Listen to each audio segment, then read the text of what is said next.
Halo semuanya, jumpa lagi sama Satsi. Assalamualaikum warahmatullahi wabarakatuh. Shalom, salam sejahtera. Em, Kali ini Satsi mau membahas tentang masalah hidup ya. Kadang kita memimpikan sesuatu. Aku pengen misalnya aku dari dulu pengen banget tinggal di Amerika misalnya. Aku pengen dapetin green card, jadi aku bisa tinggal di sana, terus bisa jalan-jalan, bisa traveling, bisa clubbing, bisa have fun, bisa punya banyak teman. Tapi ternyata tidak seindah yang dibayangkan ya. What now? Ternyata setelah kita mendapatkan impian kita, misalnya ternyata kita dapat panggilan, kita ngelamar kerja di suatu pabrik misalnya, terus dapat panggilan kerja di pabrik ini, misalnya di suatu pabrik di Amerika, jadi membuat onderdil mobil misalnya.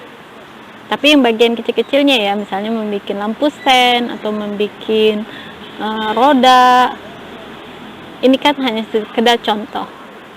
Terus udah deh, kamu siap berangkat, semuanya udah dapat visa, tiket, kontrak kerja. Oke, kamu siap berangkat ke negara impianmu, ke negara Paman Sam. Terus begitu kamu tiba, kamu mulai mendapatkan perlakuan tidak adil. Misalnya, ternyata pas mendarat di I don't know, maybe in Las Vegas. Ini kan hanya perumpamaan. Ternyata mereka meminta iris ya, atau ID dari mata, atau ID dari jempol tangan, atau palm ID dari tanganmu. Pas lagi di scan, ternyata nggak tahu, mungkin tanganmu terlalu halus ya, terlalu fine. Terus ternyata tidak kedetek, tangan sidik jarimu tidak kedetek, atau tanganmu terlalu halus, jadi palm itu, misalnya telapak tangan ini, telapak tangannya tidak kedetek sama komputer itu karena terlalu halus, nggak ada sidik jari, sidik tangan. Terus kamu nggak boleh masuk, padahal surat-suratmu sudah lengkap. Cuma gara-gara kamu berpikir, gara-gara sidik jari aja atau tangan, ternyata nggak boleh masuk ke negara ini, nggak boleh mendarat, nggak boleh keluar dari bandara. Kamu kesel, sedih. Terus what now? Kadang hidup ini tidak bisa direka ya. Kamu tahu apa yang harus kamu lakukan? Jangan berputus asa. Kamu harus memandang ke belakang. Ternyata impianmu tercapai. Selama ini kan kamu memang mau ke negara Paman Sam, selama ini kan kamu memang mau bekerja di sini, hidup di sini. Masa cuma gara-gara tangan gak kedetek, atau sidik jarinya tidak masuk di komputer, kamu menyerah? Apa yang harus kamu lakukan? Kamu bisa ke imigrasi, kamu bisa naik banding, kan selain tangan ada yang lain. Kamu bisa mungkin komputer itu tidak akurat, atau tangan saya terluka jadi tidak bisa dikenali oleh komputer. Mungkin kamu bisa melakukan dengan yang lain, misalnya dengan pupil, iris ya, sidik dengan DNA yang lain, atau tes darah kalau itu benar-benar aku gitu, sampai kamu diperbolehkan masuk dan masuk ke negara itu dan keluar dari bandara. Intinya jangan menyerah. Terus kamu udah bisa berhasil keluar, kamu bisa tinggal di apartemen yang disediakan oleh perusahaan kamu dengan pabrik tempat kamu bekerja itu, ternyata ada masalah lain. Ternyata saat hari pertama kamu bekerja, kamu didiskriminasi. Apa yang harus kamu lakukan? Ini orang Indonesia ya, dia bahasa Inggrisnya nggak bagus misalnya. Jangan menyerah. Dibalik mungkin kamu punya aksen, mungkin bahasa Inggrismu tidak bagus, tapi sampai kamu diterima kerja di pabrik itu, pasti ada sesuatu yang lebih dari dirimu. Kamu mempunyai talenta yang orang lain gak punya, makanya kamu kerja di situ, makanya kamu diterima. Biarin aja orang mau ngomong apa. Orang itu berpendapat begitu, bisa jadi mungkin hidupnya membosankan. Mungkin ada sesuatu di dirimu yang membuat orang itu sirik ya. Membuat orang itu sebal dengan kamu karena dia tidak punya itu, karena dia tidak bisa begitu. Kamu sudah jauh-jauh dari Indonesia ke negara Paman Sam sampai ke Los Angeles atau Las Vegas karena dengan usahamu sendiri, karena kamu tough, karena kamu kuat dan kamu punya kelebihan. Itu yang harus memotivasi dirimu, bukannya orang yang sirik, tidak suka denganmu. Itu yang kamu dengarkan. Dia hanya ingin supaya kamu down. Jadi tetap bersemangat. Terus akhirnya kamu bekerja, terus kenalan sama cowok. Ternyata tidak sesuai yang diinginkan. Kamu jatuh cinta, menikah.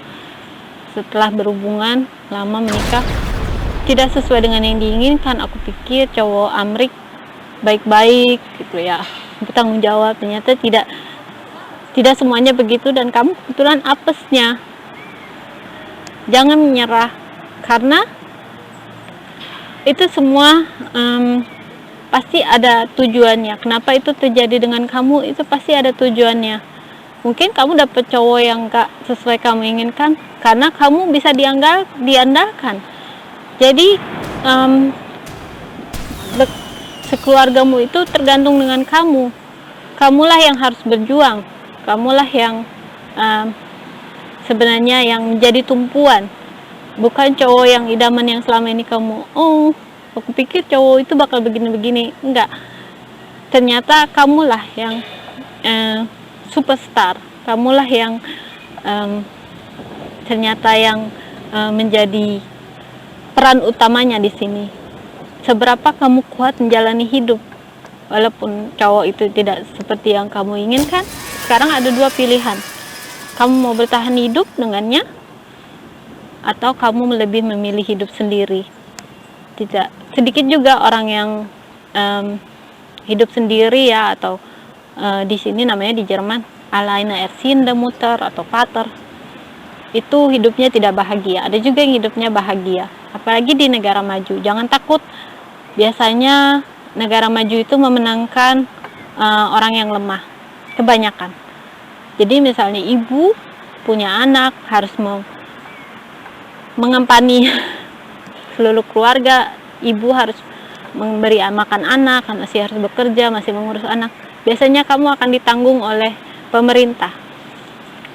Kamu akan mendapatkan keringanan pajak, keringanan tempat tinggal. Misalnya di Jerman, ternyata kamu sudah menikah, punya anak, dan hidup tidak seindah yang dibayangkan. Kamu bisa ke departemen sosial. Juga di Amerika, kamu bisa ke departemen sosial dan meminta bantuan. Mereka tentu akan melihat kemampuan kamu juga. Kalau mereka melihat kamu bisa diandalkan, kamu punya penghasilan, tentunya kamu tidak akan mendapat bantuan. Tapi selama kamu lemah, tidak bisa menghidupi kamu dan anak-anakmu, kamu akan mendapatkan bantuan dari pemerintah. Jadi jangan takut. Semua itu terjadi padamu, pasti ada sesuatu. Maksudnya sudah tertulis begitu takdirmu, pasti ada hikmah di balik semua itu. Dan yang paling penting, satu, jangan menyerah. Karena misalnya kamu sudah punya anak, anak itu tergantung padamu. Misalnya kamu punya keluarga di Indonesia, di keluargamu tergantung padamu. Jadi kamulah peran utama di sini, kamulah superstar. Kamu sanggup menjalani semuanya. Jadi intinya jangan menyerah, walaupun kamu lagi down, lagi sedih banget, jangan menyerah. Karena kamu kuat, kamu bisa. Kamu sampai di sini, kamu sampai ke sini, pasti ada hikmahnya di balik semua itu. Pandang ke belakang, ternyata kamu sudah berprestasi sampai sekarang ini. Jadi itu yang harus memotivasi kamu, anak-anakmu, keluargamu, itu yang harus memotivasi hidupmu. Oke? Sekian aja wejangan dari Satsi. Semoga kata-kata mutiara ini bisa memotivasi kamu, bisa menguatkan kamu, apalagi kita sesama anak-anak rantau. Kita harus kuat, tahan banting, dan tetap bersyukur, tetap berdoa kalau kamu punya keyakinan, dan meminta bantuan yang di atas, yang maha kuasa, yang membantu kesulitan-kesulitan ini agar segera berhasil. Oke? Terima kasih sudah menonton video Satsi. Jangan lupa like, subscribe TKW di Jerman. Sampai ketemu lagi. Dadah.